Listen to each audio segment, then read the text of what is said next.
तीन कुंभ असतात, एक अर्ध कुंभ असतो, एक पूर्ण कुंभ असतं आणि एक महाकुंभ असतं.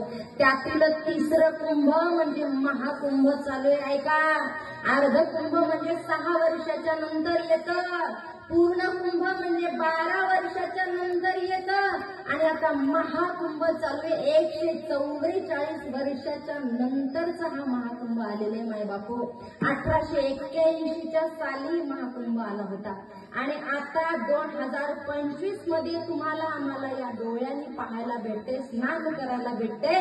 ते महाकुंभ आज चालू आहे. ऐका माय बापू, 3 पिढ्याच्या नंतर महाकुंभाचं दर्शन होतं. अहो भाग्य, नशीबवान आपण आता या वर्षामध्ये आपण जन्माला आलो आणि ह्या ठिकाणी आज आपल्याला महाकुंभ आपल्या 2 डोळ्यांनी पाहायला भेटते आणि त्यामध्ये स्नान सुद्धा करायला भेटते.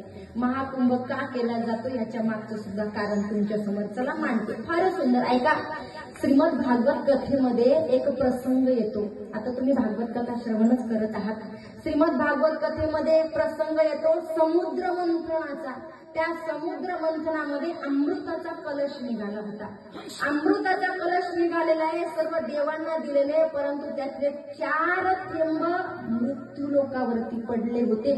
त्यातील 4 थेंबांपैकी एक म्हणजे नाशिक त्र्यंबकेश्वर, दुसरं उज्जैन, तिसरं हरिद्वार आणि चौथं म्हणजे प्रयागराज. हे 4 असे कुंभ आहेत, महाकुंभ आहेत आणि आज आपल्या सर्वांचं दर्शन आज त्या महाकुंभावरती होते. म्हणून जे या ठिकाणी उपस्थित आहेत ना, अजून बरेचसे दिवस बाकी आहेत.